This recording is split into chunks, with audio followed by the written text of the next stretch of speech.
you happy warriors, to the Rabbi Daniel Lappin Show, where I, your rabbi, reveal how the world really works. And I call you happy warriors because this show is focused not just on your bodies, but on your souls as well. And every single listener to this show, if you are a regular listener to this show, I can assure you that you have a young and vibrant soul. What is more, we're all happy warriors because in order to live productively, you gotta fight every single day. You gotta fight against the forces of entropy, if nothing else. You fight to maintain your possessions. After all, everything is trying to rust, everything needs paint, everything needs constant repairing. That's a fight. You fight to build and maintain your family. Yeah, every single day there's a challenge there. You fight to maintain your business or your profession or your career because there are challenges to that all the time. Life is a fight. And that's a good thing, because to stop fighting, to stop seeking, and to stop striving, well, that's to die. And I call you not just warriors, but happy warriors. Because to throw yourself into the fight for 8 or 10 hours a day, 6 days a week is one thing. But to do all that consistently with a debonair smile on your face and a jaunty pace to your stride, to do all that while generating an irrepressible surge of happiness welling up in your soul, well, that means that you are spiritually grounded in everything that is life-affirming. It means you're devoted to your faith, your family, your finances, and your friends, knowing that ultimately you can triumph over those who both intentionally and unknowingly promote a dark abyss of satanic secular socialism and all the many evil social pathologies it generates. When I reveal how the world really works, it's in the hope that you will help defeat those pathetic creatures of modern secular fundamentalism, those orphans in history who possess neither Judeo-Christian fortitude nor even pagan ferocity, which would almost be welcome, those hideous hermaphrodites and fanatical feminists running our media, education, government bureaucracies, who possess neither the strength of men nor the intuitive wisdom of women. Each of you happy warriors, gentle giant, humble heart, ready to make a difference. And you see, something you may not know about being a happy warrior is just how much I respect you. That's right. There's not a one of you who I wouldn't get up for to give my seat on the train. I respect happy warriors because I get what you do. You're doing it diligently and professionally. It all makes sense and it earns my respect. Who else earns my respect? Well, I'll tell you. Plumbers, that's who. Yeah, I respect plumbers. Who else? I respect soldiers. I respect the mechanic who makes my car run beautifully. Oh, you know who? The accountant who prepares my taxes. Lawyers. Now, careful now, not all lawyers, because many lawyers hurt transactions. Because you think about it, if a transaction is faulty, who gets blamed? Your lawyer, right? Why did he let you do it? And if your transaction is a wonderful success and makes a ton of money, your lawyer just gets his usual fee, and that's about it, unless you're very clever and you make sure that your interests and your lawyer's interests align a little bit more than just on the basis of a fee. But otherwise, most lawyers have a vested interest in stopping you from doing deals. They have a vested interest in obstructing a transaction, because a transaction obstructed can never go wrong.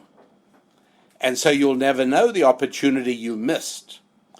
But there is a rare kind of lawyer the lawyer who lubricates a transaction and makes it happen.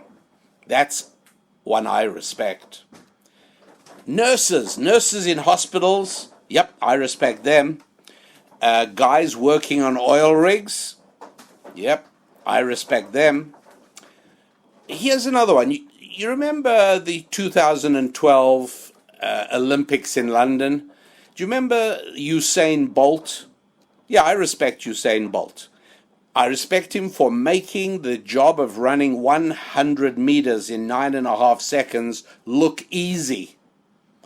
I respect the men and women on the flight decks of commercial aviation who, with their calm competence, really make travel possible.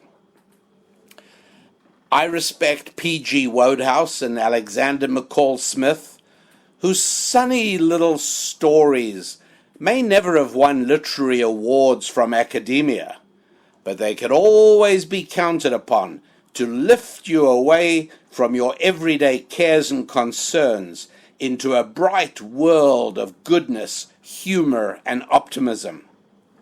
I respect the late Aretha Franklin, because nobody could sing about respect the way she did.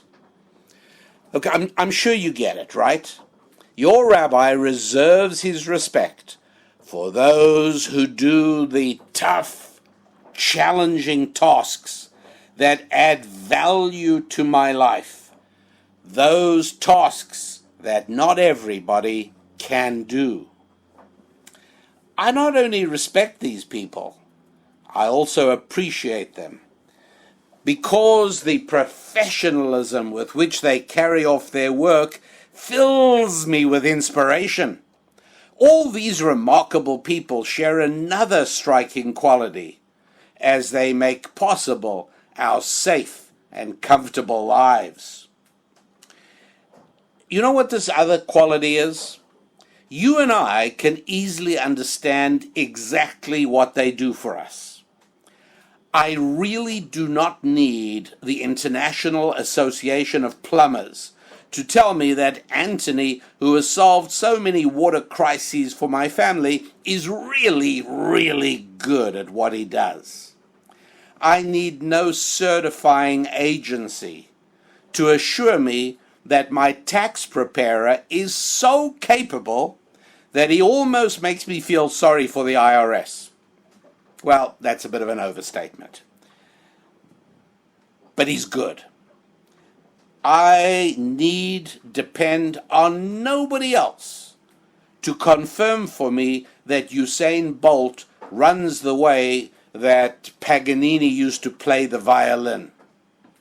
I myself, all by myself, I know that that nurse and that airline pilot are amazing at their jobs, and I do not need to check up on their credentials. My dentist, I've never looked at the degree on his wall. I have no idea what school he attended, and I don't care, because I already know how good he is. You see, when people do jobs that are self-evidently fantastic, you don't need anybody else to tell you that they're good. And it's wonderful to have professionals like that in your life. And it's also wonderful to be one of the fortunate professionals yourself, whose work stands on its own. You don't need to take refuge in the credentialism of the modern academic world. Because you see, there are a whole lot of activities that bring fortune and money and respect on people's heads, and yet there's a part of you that says about them, when is the kid going to say the emperor has no clothes? You think to yourself, now tell me again, why am I impressed? Is it only because I'm a herd animal and I'm impressed because a whole lot of other people are impressed? Everybody respects celebrity, and this person is a celebrity, and so obviously he must surely earn my respect as well. But that's not really good enough. It's a different thing when you yourself do work that stands on its own, and when you know people who are accessible to you, whose work stands on its own professionalism and it's on its own competence. It's just absolutely amazing. But wait a moment. Am I really being a nice person? Shouldn't I respect just about everybody? After all, in some way, wouldn't you say that everybody contributes to the fullness of my life and the fullness of your life? Look, I've now got to place truth ahead of niceness, which I'm sure you've never ever heard me do before. But I do believe that it is more important that I tell you the truth than that I massage you with what? You got it. If you're a regular listener, you know this is not the show to come to if you feel like a massage with warm butter. But if you are ready for the truth, no matter how painful it might feel, if you're ready for the truth, even if it comes at you like a dousing of cold water, well then you're in the right place. Because this is the show on which your rabbi reveals how the world really works. And so the notion that all people do things of equal value, well, that's a myth. It's right up there with Bigfoot and the Loch Ness Monster. It's simply not true. There are plenty of people who do things that deserve no respect whatsoever. There are plenty of people who not only do not add any value to my life, but I will tell you, they significantly diminish it. An example, you ask? Sure, no problem. Professors of race and gender diminish my life substantially. How? Because they influence their students in the direction of their own destructive ideologies. And this way, they end up increasing the number of people in society with whom I must interact, people who are dysfunctionally focused on materialistic factors like skin or sex, rather than on spiritual factors of character and conviction. And so all of a sudden, the person who drives my bus and the people I talk to at offices and the people who serve me in stores, all of a sudden, due to the activities of professors of race and gender, there are more and more of those people with whom I interact who have been infected fatally, who've been contaminated beyond belief by lies and distortions about how the world really works. The only people who sustain that professor's reputation are who? Well, his fellow academics, of course, because there's nothing he does that makes me say, hey, this guy's amazing. But why does he get invited to dinner parties? And why does he get invited onto television shows? Doesn't get invited onto any podcasts that I know, I'll tell you. But that's because all his fellow academics pat him on the back and say what a grand fellow he is, in exchange for him doing exactly the same thing for them. Without those fellow academics, I'll tell you the truth, I would mistake this professor of race and gender, I'd mistake his solemn indictments of ordinary people like you and me, and the wholesome ways of ordinary people, I'd mistake his indictments of us, well, for the insane ramblings of the village idiot. But it's just that I keep seeing him on television, and so I assume, oh, he must really be somebody. How about the vandals who, in the name of street art, narcissistically deface public spaces with ugly graffiti? They do nothing for me. On the contrary, they make the public spaces I walk through and I drive through and I ride through, they make them ugly. I don't respect those vandals. I despise them.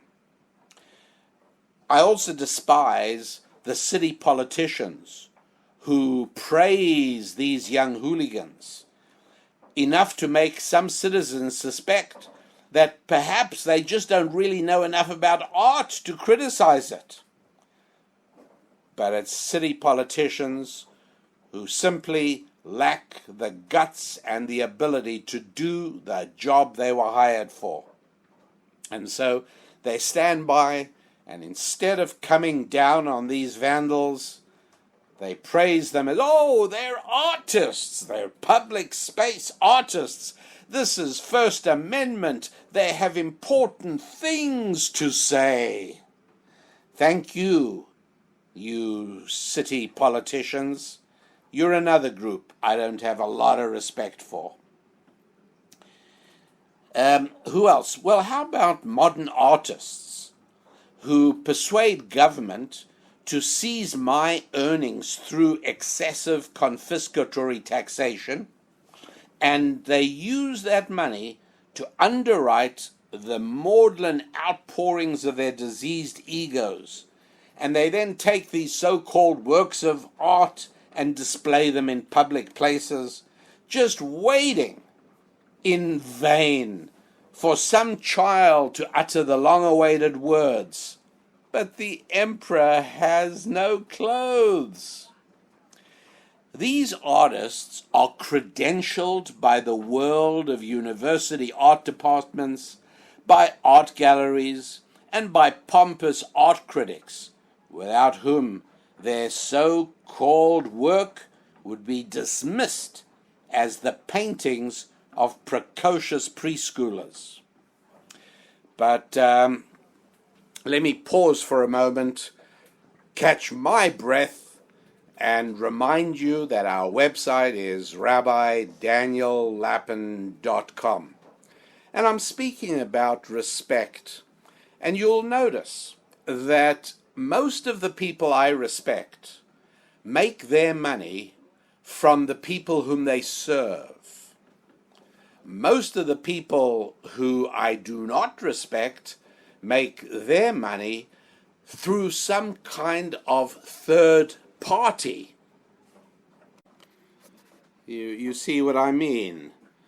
Plumbers get paid by their customers, mechanics, accountants, lawyers, nurses, the guys working on oil rigs are paid by the companies they work for, the airline pilots, etc., etc., riders, musicians, even athletes depend on pleasing their enthusiasts, their fans, basically their customers.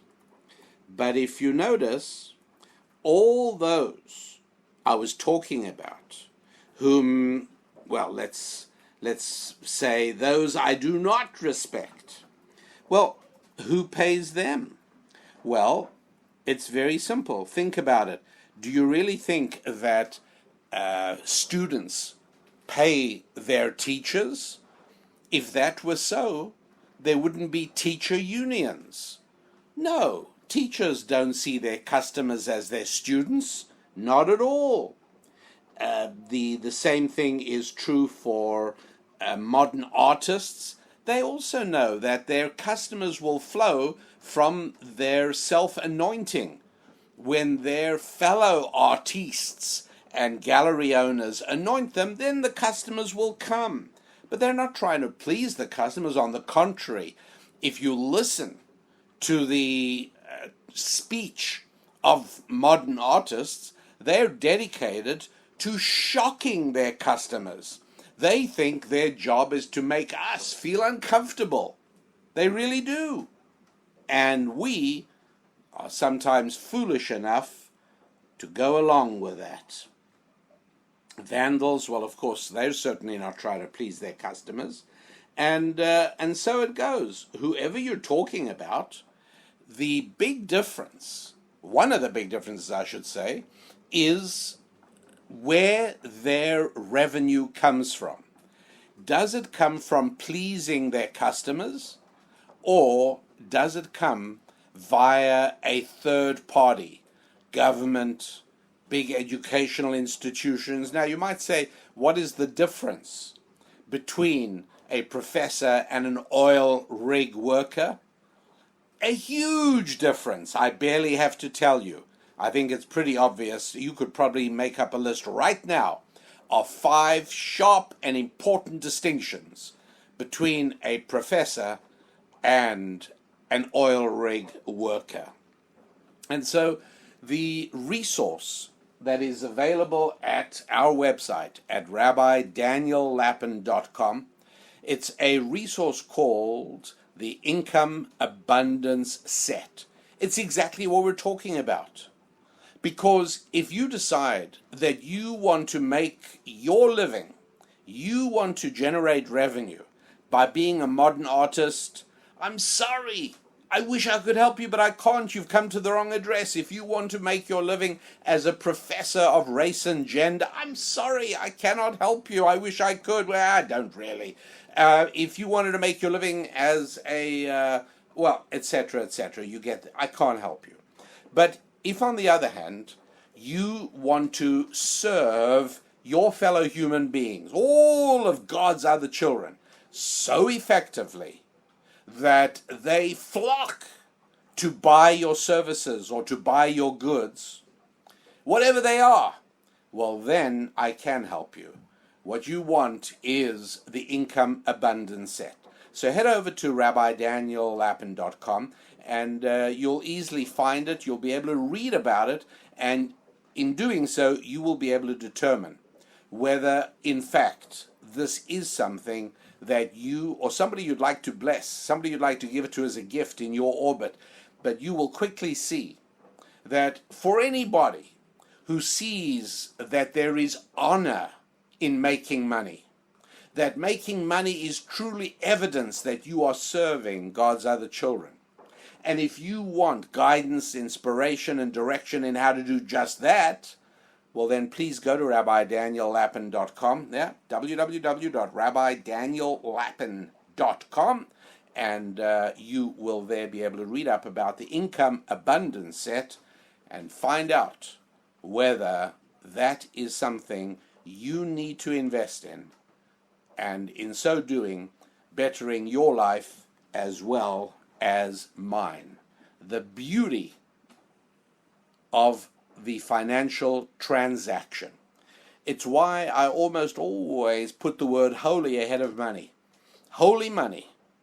Because when that transfers from, shall we say, you to me, that is then proof that I have done something useful for you.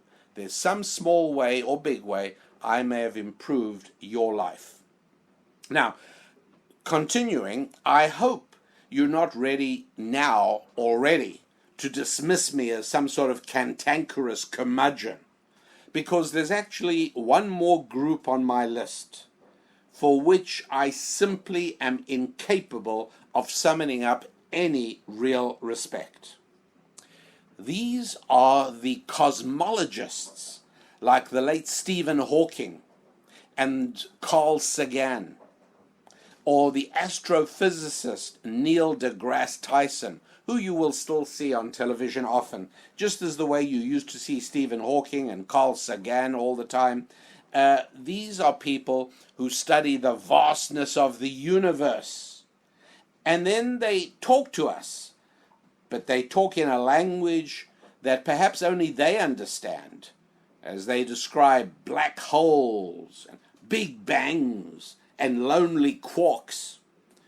The only reason I even know their names is because they and others like them are mutually self-credentialed by their friends and colleagues at the universities and think tanks and scientific organizations that they all populate. But really, in what way has my life ever been improved by Carl Sagan or Stephen Hawking or Neil deGrasse Tyson? No, I can't think of a single thing they've done for me. I got to tell you, it is close to impossible to even think of one single thing they've ever done for anybody. Theories about the start of the universe? Thank you very much for nothing. Incomprehensible explanations of what lies beyond the furthest star. I mean, come on, who cares? I'm just not a fan of the telescope. The telescope has cured no disease and spurred little in the way of invention. Oh, look, there is certainly wonder in peering into the telescope eyepiece one starry night and somebody showing you the rings of Saturn. I've been there, I've done that. And I'm going to say something now I hesitate about, but I thought I would. Even putting a man on the moon was mainly an exercise in national strutting, yielding little in the way of useful progress. I was not yet an American in the summer of 1969 when that happened. But, I was impressed. I mean, I thought to myself, yay for America, right? Let's face it, Botswana didn't put a man on the moon. Not even Russia put a man on the moon. But in terms of actually improving anybody's life, look, it yielded nothing in the way of useful progress. Seriously. Now, I will tell you that whenever funding for NASA comes up, NASA, whenever funding comes up, at that point, NASA always releases breathless news releases about how they found water on Mars, or signs of life on Neptune, or people on Pluto, or whatever it is, because they know that congressmen have to face their constituents, and many constituents will say, why did you okay another $390 billion for space research? Another thing that bureaucrats breathlessly do is they list all the inventions supposedly resulting from space exploration. I'm sorry, folks, it's a crock. It's a crock. Among them, you'll hear them, Tang is, remember that orange drink? That's from space research. Teflon is from space research. Barcodes. Remember, the barcodes are marvelous things, but I'm sorry, barcodes didn't come from space research. Teflon didn't come from space research. Tang didn't come from space research. And the various experiments that have been done in space, very few of which have any practical outcome, like making microscopic, perfectly round balloon spheres. You know what? That was already happening on Earth anyway. So the notion that space research had to happen in order to bring... I'm sorry, it's not true.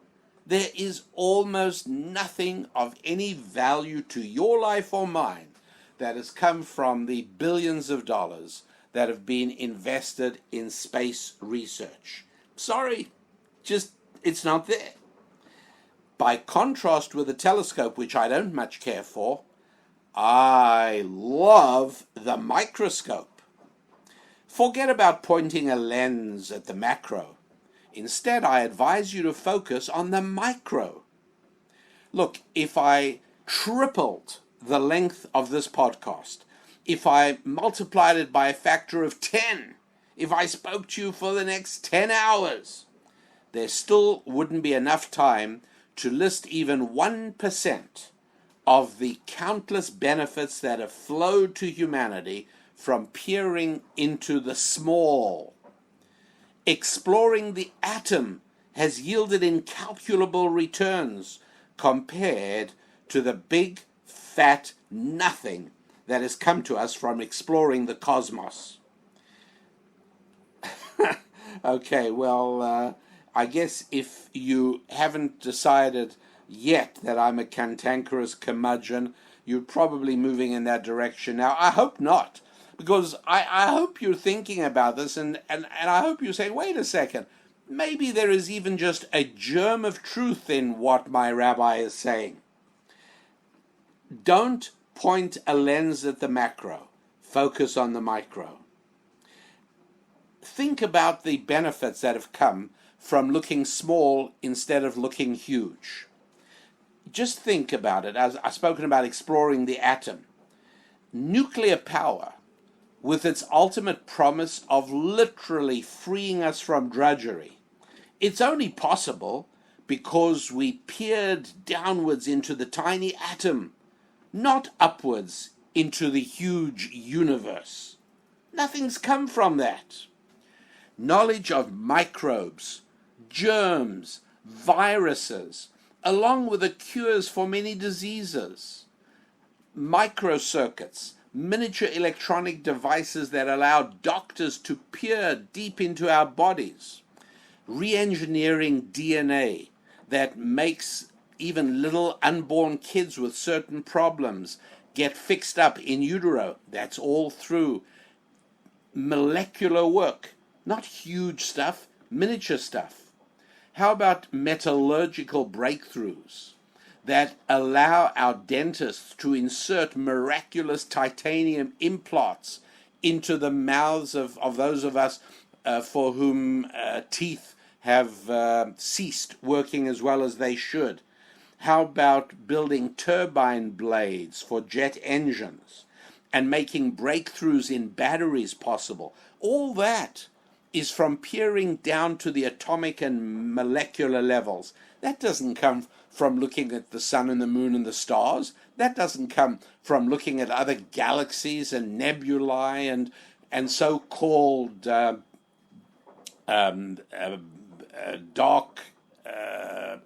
Forget it. I'm not even going there. It's all discussions of things you and I cannot even comprehend. We literally cannot tell whether the person talking to us about these cosmological phenomena, whether they're making it all up or whether they're reporting what they believe that is real. Look, all of the progress in miniaturization, microencapsulation spheres that can remove pollution. How about lasers? Lasers are used in more applications than there's time for me to list. Not to mention that miraculous smartphone you love. All these things are the results of probing into the tiny. Mind-boggling benefits in medicine, electronics, artificial intelligence, communication, and more, all achieved with a microscope, not the telescope. Can you think of even one way that cosmology or astrophysics has added to your life? No, I didn't think so. Probing into the hugeness of the universe, along with its vast, incomprehensible distances, measured, if you please, in light years, right, which is the number of miles that light would travel at 386,000 miles per second in an entire year. These are distances that our brains cannot wrap themselves around. Can you explain to me how probing into all of that has brought any value at all into your life? I don't think so. The website, rabbidaniellapin.com. Okay, www.rabbidaniellapin.com. Don't forget to write to us. There's a tab there to contact us. Love hearing from you. You may want to make sure that you receive Thought Tools or Susan's Musings or Ask the Rabbi. You can also look at previous columns in those categories. And there have been some terrific ones lately. There have really been some I think, wonderful questions that have been asked to us, including somebody who just recently wrote asking, how do I persuade my relatives that their beliefs in veganism are wrong? And we provided, Susan Lappin and me provided the and I provided the answer, but we were also a little curious about what about the person who wrote to us is so bothered by somebody else wanting to be a vegan. And so we speculated on some of that, all at rabbidaniellappin.com. In the store, you will also be able to read about the resource that is available specially for you called the Income Abundance Set. It's 2 books and 3 hours of audio instruction. The idea is the audio instruction is designed for you to listen and re-listen to while you are resting, while you're exercising, while you're walking the dog or going for a bike ride, or maybe even commuting or on an airplane flight. All of that is extremely useful. The 2 books are for reading, and obviously it does exactly what the name suggests, the Income Abundance Set. So all of that at rabbidaniellappin.com. And so here I am talking about why it is that I respect people who do real things that not everyone can do and who improve my life practically. But I listed cosmologists and astrophysicists, people who grapple with the vastness of the universe, as they do nothing for me, because I believe that greatness is found by digging down into the small, rather than looking upwards into the heavens for the huge and the great. Look, let me tell you, even the omnipresent God himself, God of infinite power, infinite reach, that God, isn't he mostly known to us as a still, small voice, as he appeared to Elijah, right, in the first book of Kings, chapter 19. Still, small voice, not in earthquakes, not in storms and hurricanes. Yeah, yes, there are things to see there as well. But if you really want to find your personal relationship with God, then don't look at the sun and the moon and the stars. If you actually think about it, that way led to the idolatry of the olden days. Even though the sun and the moon and the stars are the creations of God, nonetheless, people worship them. Don't look to the heavens. That's not where to find God. As a matter of fact, the key to finding God is actually given in Deuteronomy chapter 30, verse 12. The verse says, and it's talking about the way to God. And you know what it says? I'm reading it to you exactly, translating directly from the Hebrew. It is not in the heavens. What's not in the heavens? Well, that way to God. It's not in the heavens. Stop looking up there. Every now and then I promise to draw up a list of recommended books. When I do, one of the books that'll be on that list is a book called Witness by an amazing man called Whittaker Chambers. And I want to read to you, if I may, just a few sentences. Whittaker Chambers was a hardcore communist taking orders from Russia. He was spying for Russia in the United States of America in the 40s and 50s. And finally, he saw the truth. He broke away. He expected to be assassinated like Trotsky was. But miraculously, he began to work for Time magazine, and he wrote the book Witness. Listen to a few sentences. My daughter was in her high chair. I was watching her eat. She was the most miraculous thing that had ever happened in my life. I liked to watch her even when she smeared porridge on her face or dropped it meditatively on the floor. My eyes came to rest on the delicate convolutions of her ear, those intricate, perfect ears. The thought passed through my mind, no, those ears were not created by any chance coming together of atoms in nature, which was the communist view. No, they could have been created only by immense design. The thought was involuntary and unwanted. I crowded it out of my mind, but I never wholly forgot it or that occasion. I had to crowd it out of my mind. If I had completed it, I should have had to say, design presupposes God. I did not then know. At that moment, the finger of God was first laid upon my forehead. And so a communist and an atheist found God not through huge planets, solar systems, and galaxies. No, through his daughter's ear. He looked down into the small, and that's where he felt God first laid his finger on Whittaker Chambers' forehead. And so what I'm saying is, by all means, explore, probe, and contemplate the small things around you, because from them flow the wonders of comprehension.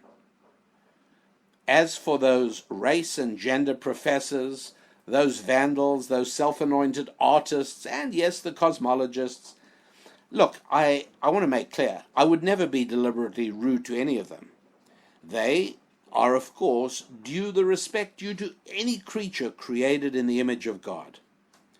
But I do not much respect what they choose to do for their livings. I don't much choose to respect what they do with their hours of their day.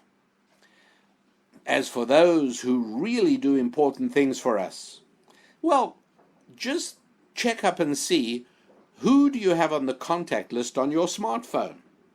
There are probably not too many astrophysicists, modern artists, and pseudo-academics, right?